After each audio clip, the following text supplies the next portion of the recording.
بسم اللہ الرحمن الرحیم. معزز ناظرین السلام علیکم ورحمۃ اللہ وبرکاتہ. اللہ کا شکر ادا کرتا ہوں آج ایک مرتبہ پھر سچی بات کے ساتھ آپ کی خدمت میں حاضر ہونے کے اللہ نے توفیق عطا فرمائی. امید ہے آپ خیریت سے ہوں گے, خوب اچھا وقت گزر رہا ہوگا. اور آج تو ویسے بھی چھٹی کا دن ہے, سارے کام کاج آگے پیچھے ساری چیزیں وہ ساتھ ہی چلتی رہتی ہیں, لیکن سچی بات جو ہے اس کو کسی صورت میں آپ نے جو ہے وہ اگنور نہیں کرنا, نگلیکٹ نہیں کرنا. یہ آپ کی جو اتوار کی سنڈے کی جو مصروفیات ہے اس میں شامل ہونا چاہیے, کیونکہ سچی بات میں ہم کریں گے مشکل موضوعات پہ گفتگو, جس میں سیکھنے کے لیے ہوگا, عمل کرنے کے لیے ہوگا, اپنی زندگی کو تبدیل کرنے کے لیے ہوگا. بہت کچھ وہ جو ہمیں ضرورت ہے وہ نہیں کہ جو ہم سننا چاہتے ہیں, بلکہ وہ کہ جو ہمیں سننا چاہیے. not what we want to listen but what we need to listen, کہ وہ چیز کہ جو ہمارے لیے ضروری ہے. آج کا موضوع وہی جس پہ ہم پہلے بات کر رہے تھے, اللہ کی جو نعمتیں ہیں ناظرین, اس میں سے ایمان کے بعد جو ایک بہت اہم نعمت ہے وہ اولاد کی نعمت ہے. اور میں سمجھتا ہوں کہ جو اولاد سے محروم ہے وہی سمجھ سکتے ہیں کہ اولاد کتنی بڑی نعمت ہے. وہ بزرگ کہتے ہیں کہ اولاد میٹھا میوہ ہے.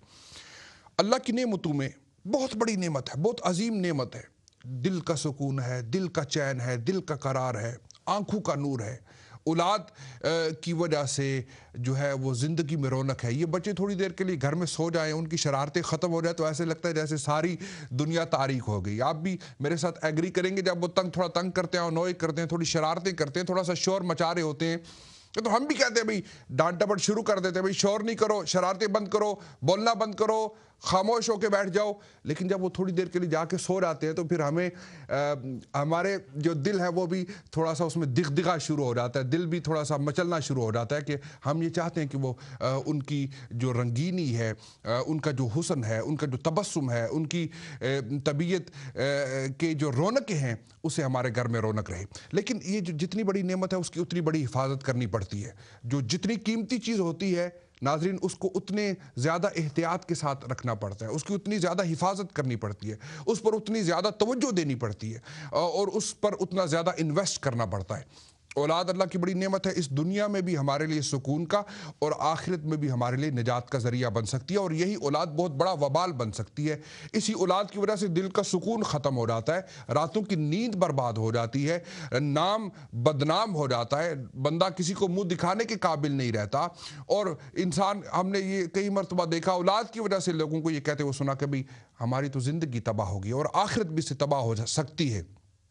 کس طرح ہم اپنی اولاد کو اپنے لیے آنکھوں کا نور, دل کا قرار اور آخرت میں اپنے لیے ذریعہ افتخار بنا سکتے ہیں, اس کے لیے ابتدا ہم نے کرنی ہوگی. پیرنٹس, والدین, ان کی ذمہ داریاں ہیں, ان کی رسپانسبلٹیز ہیں کہ اگر وہ پورا کریں تو پھر امید کی جا سکتی ہے ان کی اولاد نیک ہوگی. ایک استاد ہمارے ساتھ ہیں آج, ممتاز اسکالر ہیں, 40 سال سے جو ہے ایز اے ٹیچر کمیونٹی کے لیے اپنی خدمات پیش کر رہے ہیں, ایک والد بھی ہیں اور استاد بھی ہیں. ہم چاہیں گے کہ ان سے آج قرآن اور حدیث کی روشنی میں یہ سیکھنا چاہیں, اور ان کی زندگی کے تجربے سے یہ سیکھنا چاہیں کہ ہم ایک اچھے والد یا اچھی والدہ کس طرح بن سکتے ہیں. میرے ساتھ موجود ہیں ڈاکٹر مشرف حسین صاحب. ویری وارم ویلکم ڈاکٹر صاحب, السلام علیکم ورحمۃ اللہ وبرکاتہ. وعلیکم السلام شاہ صاحب, اور یہ میرے لیے بھی اعزاز ہے کہ سچی بات میں آپ کے ساتھ میں شامل ہوں. الحمدللہ. ڈاکٹر صاحب تمہید تو میں نے آپ سے عرض بھی کی تھی, تھوڑی بات ہو بھی گئی. آپ ایک والد بھی ہیں اور ماشاءاللہ آپ استاد بھی ہیں, دانشور بھی ہیں.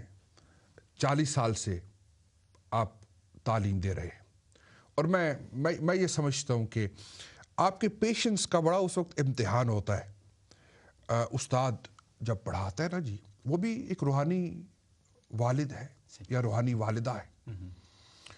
تو اپنے بچوں کو اپنا بچہ سمجھنا تو بڑا آسان ہے, لیکن جو کمیونٹی کے بچے آپ کے پاس آتے ہیں پڑھنے کے لیے, زانو تلمس طے کرتے ہیں, ان کو واقعی وہ محبت, وہ شفقت, وہ پیار, وہ توجہ دینی, اور یہ واقعی سمجھنا یہ بھی میرے اپنے بچے ہیں, اور یہ سمجھنا کہ یہ میرے قبر کی روشنی ہے اور یہ آخرت میں ذریعہ نجات ہے, یہ بڑا مشکل کام ہے. لیکن یہ آپ کو ایک ایمنس ایکسپیرینس, آپ کی زندگی کا ایک بہت بڑا تجربہ ہو جاتا ہے. ڈاکٹر صاحب ہم اس وقت ایک بھور میں پھنسے ہوئے ہیں, ایک بڑا گیپ ہے پیرنٹس کے درمیان, والدین کے درمیان اور ان کی اولاد کے درمیان. والدین ہمیشہ نوحہ کناں نظر آتے ہیں, پریشان نظر آتے ہیں کہ بھئی اولاد کی طرف سے انہیں سکون نہیں ہے, اس میں کچھ ہماری ذمہ داریاں تو ہیں جو ہم نے پوری نہیں کی.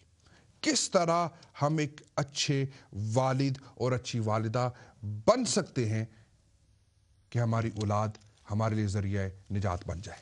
شاہ صاحب آپ نے بالکل بجا کہا ہے کہ جہاں اولاد اللہ تعالیٰ کی بڑی نعمتوں میں سے ایک عظیم ترین نعمت ہے، وہاں یہ ایک فتنہ بھی ہے.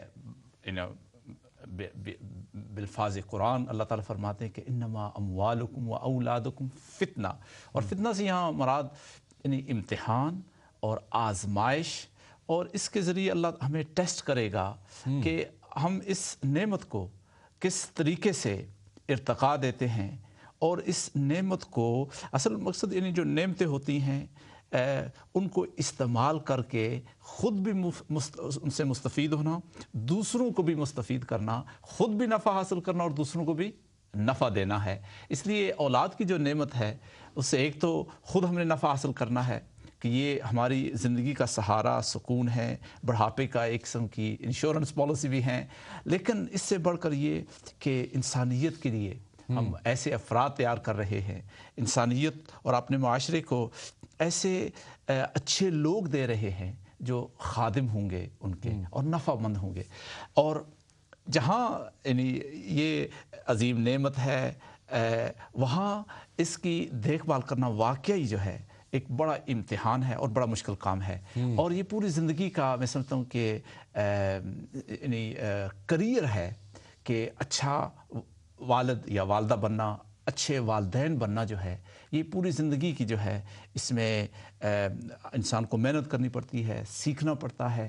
اور آج کل یہ جو نیوکلیئر فیملی کا ٹرینڈ ہے یہ بڑا مضر ہے اس لیے کہ اگر صرف یعنی والدہ اور والد ہی بچے کو میسر آئیں اور وہ اپنے نانا نانی، دادا دادی اور دیگر یعنی جو رشتہ دار ہیں ہاں ان سے اگر ان کی صحبت سے محروم ہیں تو ایک بڑے تجربے سے محروم اور خاص کر کے جو نئے والدین ہوتے ہیں ان کے لیے بڑا ضروری ہے کہ انہیں اپنے ماں باپ کی جو یعنی مشاورت ہے اور کانسٹنٹ رہنمائی جو ہے اور راہبری وہ اپنے بچوں کی تربیت کے لیے ضروری ہے.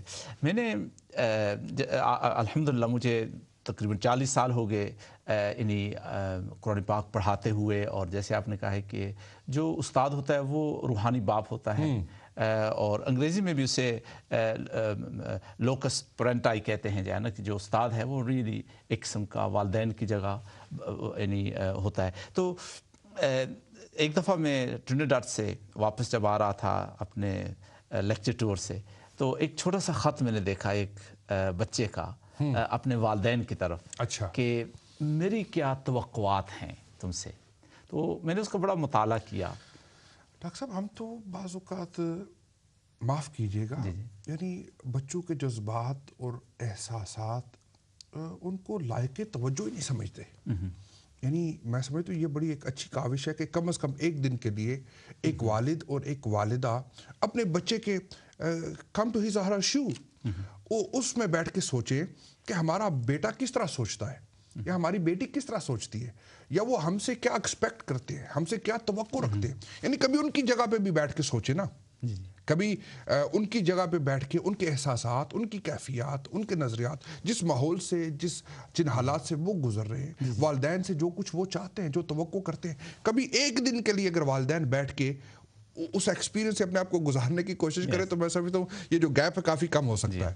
اور یہی جو چیز ہے نا کہ اوپن ہونا، یعنی والدین کا، ماں کا، باپ کا کھلنا، اس طرح یعنی اپنے ذہن کو کھولنا اور بچے کے جو شوز ہیں ان میں یعنی اپنے پاؤں ڈال کر دیکھیں کہ کیا ان کی یعنی توقعات ہیں، تو اس سے بہت کچھ سیکھ. وہ خط جو ہے اس نے میری 8 گھنٹے کی فلائٹ تھی تو مجھے مجبور کیا کہ میں اپنا جو تجربہ ہے یعنی اتنے سالوں کا پڑھانے کا، پڑھنے کا، تعلیم و تربیت تدریس کا اور بچوں کی پرورش کا، اس پر غور و فکر کروں کہ وہ کیا توقعات ہو سکتی ہیں ایک سالے بچہ اپنے والدین سے جو کر سکتا ہے. تو میں نے پھر ان کو ترتیب دی. تو یہ 9 جو ہیں بڑے اہم یعنی میں سمجھتا ہوں کہ نکات بنتے ہیں نو ہیڈنگز ہیں اصل میں، نو شعبے ہیں زندگی کے جس پر والدین کو فوکس کر کے اپنی اولاد کی تربیت اپنی اولاد کی تربیت کرنی. جی ہاں،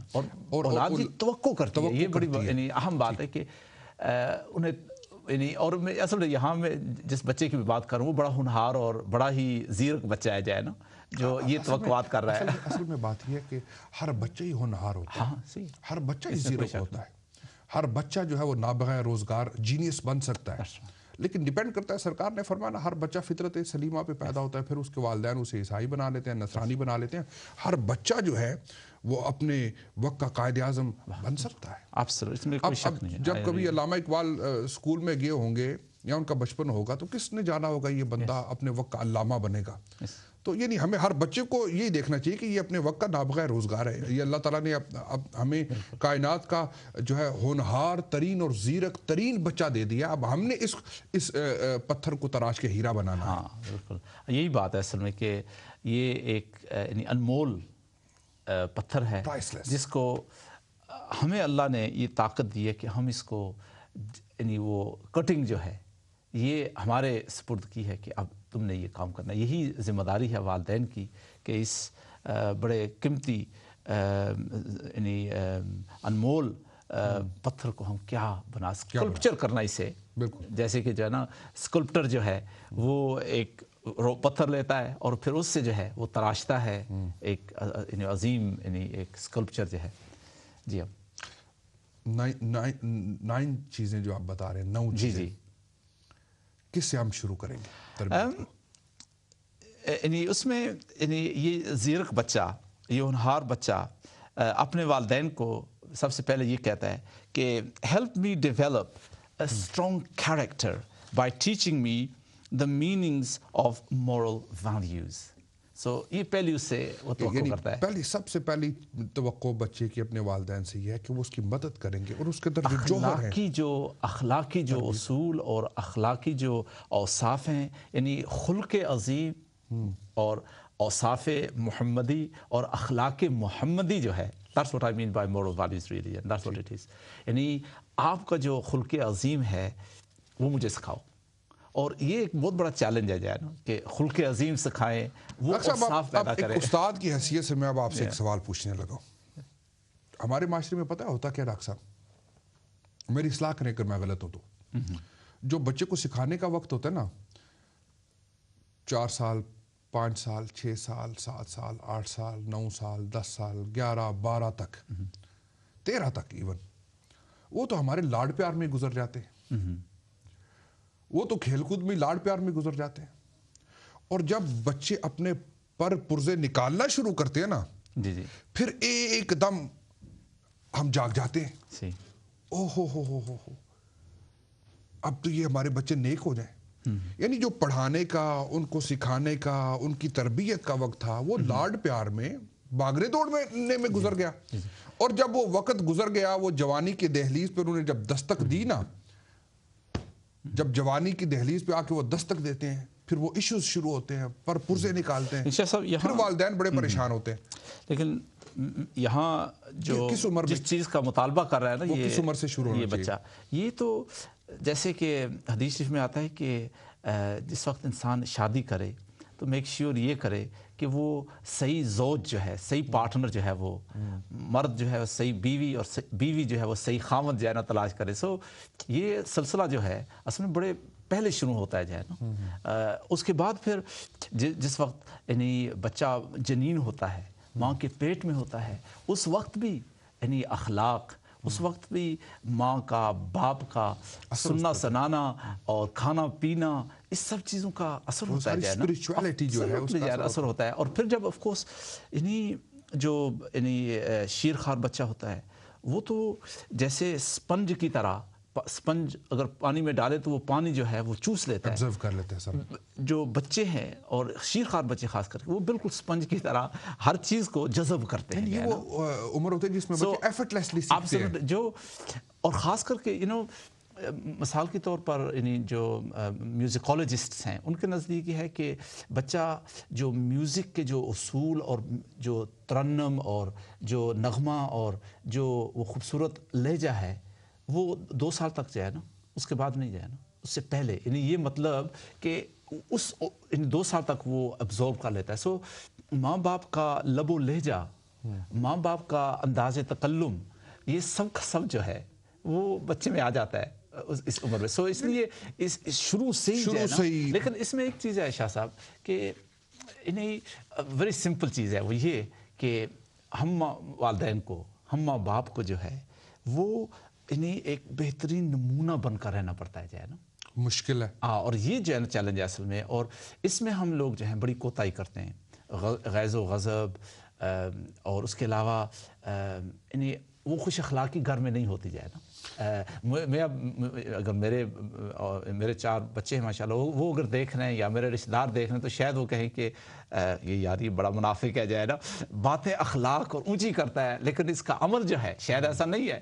تو یہ یعنی حقیقت یہ ہے کہ اخلاق جو ہے یہ ایک بڑا مشکل لیکن ایک ایسی یعنی کوالٹی ہے جس کے بغیر ہماری انسانیت جو ہے وہ ادھوری ہے اور نامکمل ہے.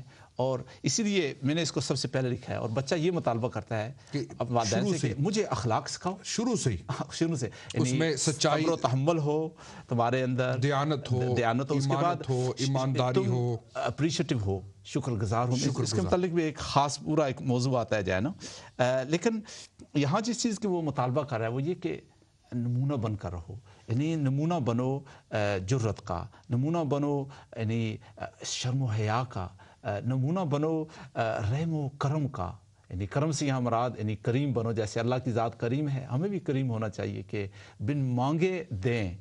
اور سخاوت، ہاں سخاوت بھی کریں. اس کے علاوہ جب یعنی ہمدردی، ہمدردی، عفو اور درگزری بڑی اہم چیز ہے. یعنی جب کوئی غلطی ہو جائے تو بجائے اس کے کہ فوراً عتاب ہو، فوراً جو ہے غیظ و غضب کا طوفان یعنی امڈ آئے، طبیعت میں تحمل ہو. ہاں تو آئی تھنک سب سے پہلی چیز یعنی جو عجز ہو طبیعت میں، عجز اور انکساری، بندہ زمین کے ساتھ لگا ہوا ہو. دیکھیں ڈاکٹر صاحب، ماں باپ پنجابی بولیں بچہ پنجابی بولتا ہے. ہاں اب وہ کسی اسکول میں تو نہیں جاتا. ماں باپ چائنیز بولیں بچہ چائنیز بولتا ہے. ماں باپ انگلش بولیں بچہ انگلش بولتا ہے. ماں باپ عربی بولیں بچہ عربی بولتا ہے. تو یہ ہے کہ ایفرٹلیسلی جس طرح وہ زبان سیکھتا ہے نا، اس طرح عادات بھی سیکھتا ہے. سچائی، ہمدردی، اٹھنے بیٹھنے کا انداز، یہ سب چیزیں، شرم و حیا، اور یہ ساری باتیں، سخاوت، عفو و درگزر، تحمل، طبیعت میں میٹھا پن، زبان کی مٹھاس، کردار کی مٹھاس، دل کا نرم ہونا. یعنی جس طرح وہ زبان اور لینگویج سیکھنا شروع کر دیتا ہے نا، اس طرح وہ ساری عادات بھی اس میں. دیکھیں اب جائے نماز بچھاتے ہیں نا، آپ کا 1.5 سال کا 2 سال کا بچہ بھاگ کے آتا ہے، وہ بھی آپ کے ساتھ نماز پڑھنے کے لیے کھڑا ہو جاتا ہے.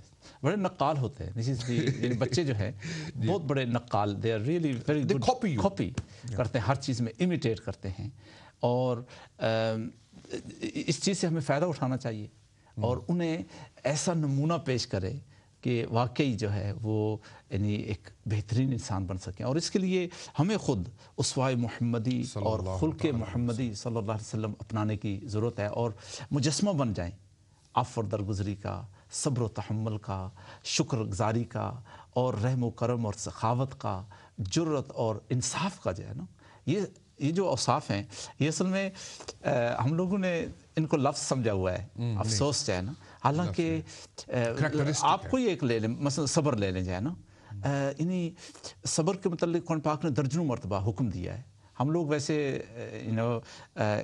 جو فقہی فرائض ہیں کہ نماز فرض ہے اور پھر نماز کے اندر تکبیر تحریمہ کہنا فرض ہے، اور روزے فرض ہے، اور روزے میں یہ چیز فرض ہے، یہ سنت ہے، یہ تو ہم نے یعنی یاد کر لیا اور سمجھتے ہیں کہ بس یہی اسلام ہے. حالانکہ یہ جو اخلاقی اوصاف جن کے ہم ابھی بات کر رہے ہیں، جن کے ہم نام لیے، شکر، صبر، تحمل، عفو، درگزری، یہ بھی اللہ نے حکم دیے ہیں. مثال کے یا ایھا الذین آمنوا اصبروا، اے ایمان والو صبر کرو، یعنی صبر کرو. اور یہ کتنے دفعہ حکم دیا ہے؟ کوئی ایک دفعہ نہیں، درجنوں دفعہ جائے نا. پھر یہ کیا ہو گیا؟ یہ فرض ہے جائے. اسی طرح شکر کا وشکروا للہ، اللہ کا شکر کرو جائے نا.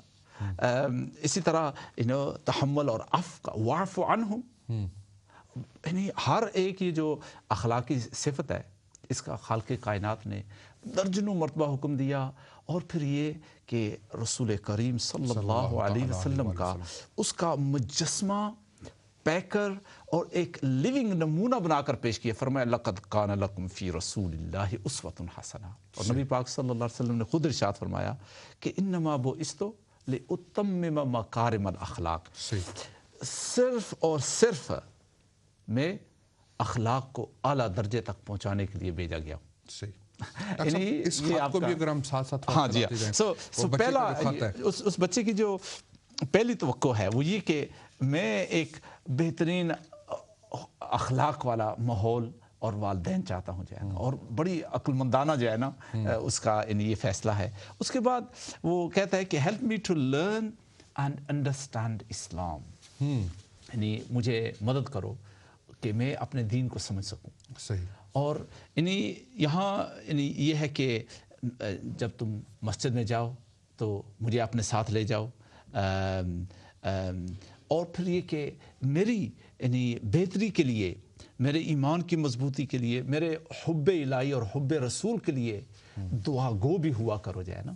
اور اس کے بعد پھر مجھے دین جو ہے وہ سکھائیں, میرے دین کے سیکھنے کا انتظام و انصرام کریں جائے نا. اور اس میں یہ ہے کہ بچوں کو جو فرائض ہیں جن کا آپ نے ابھی ذکر کیا وہ نماز کے بھی ہیں, وضو کے بھی ہیں, اور اس کے بعد صبر بھی ہے, شکر بھی ہے, عادات بھی ہے, وہ کریکٹرسٹک بھی ہے, وہ ورشپ بھی ہے. تو ان فرائض کو سکھانا صرف مسجد کے امام صاحب کا فرض نہیں ہے, وہ سب سے پہلے باپ کا اور ماں کا فرض ہے کہ بچے کو جو ہے وہ یہ ساری تربیت اپنے گھر سے ملنا شروع ہو. اور میں سمجھتا ہوں کہ جو تربیت امام صاحب سے ملتی ہے وہ بڑی معظم ہے اور اس کا بڑا اثر رہتا ہے. میں مانتا ہوں قبر تک رہتا ہے. لیکن جو تربیت ماں اور باپ سے ملتی ہے نا حضرت, وہ کوئی دنیا کا استاد نہیں دے سکتا, کوئی راہبر و رہنما نہیں دے سکتا. جو تربیت آپ کی, وہ غالباً شاید نپولین نے کہا تھا give me good mothers I shall be good soldiers. اچھی مائیں مجھے دو, میں اچھے جوان تمہیں دوں گا. تو یعنی جو ماں کی گود کی تربیت ہوتی ہے ڈاکٹر صاحب, وہ تو یہ بھی یعنی والدین پہ فرض ہے کہ ان کو ایک چیز شاہ صاحب ہے کہ جہاں ہم والدین سے یہ توقعات رکھ رہا ہے یہ بچہ, وہاں ہمیں ایز اے سوسائٹی اور خاص کر کے جو مذہبی ادارے اور مذہبی لوگ ہیں ان کا بھی فرض بنتا ہے کہ وہ حمایت کریں, سپورٹ کریں اور ہیلپ کریں جو ہے نا. یہ فرق ہے جو ہے نا, بنیادی ذمہ داری والدین کی ہے لیکن ان کے ممدوح و معاون کون ہے؟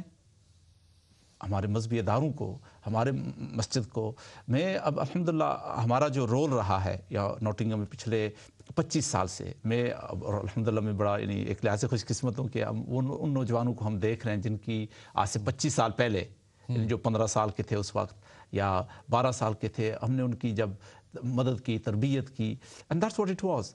والدین کی خواہش تھی, والدین نے انہیں پیش کیا کہ ان کی مدد کرو, ان کی اصلاح کرو, انہیں دین سکھاؤ, ان کی تربیت کرو. اور آج الحمدللہ ان پر اس کا اثر ہم دیکھ رہے ہیں جو ہے نا. لیکن عرض کرنے کا مقصد یہ ہے کہ والدین بذات خود جو ہے اور اکیلے نہیں کر سکتے. جیسے کہ وہ بڑی مشہور ایک افریقن سینگ ہے کہ to bring up a child needs the whole village.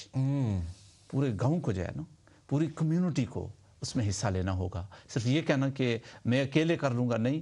اس لیے ہمارا یہ جو اب ہمیں ضرورت ہے اس بات کی, ہم برطانیہ میں کہ ہماری جو مذہبی ادارے ہیں, مساجد ہیں خصوصاً اور مدرسے ہیں, ان کو اس کو ایک اپنی ذمہ داری کے طور پر کہ ہم والدین کے معاون, اور والدین کو یہ سمجھنا چاہیے کہ یہ ہمارے ہیلپرز ہیں, سپورٹرز ہیں.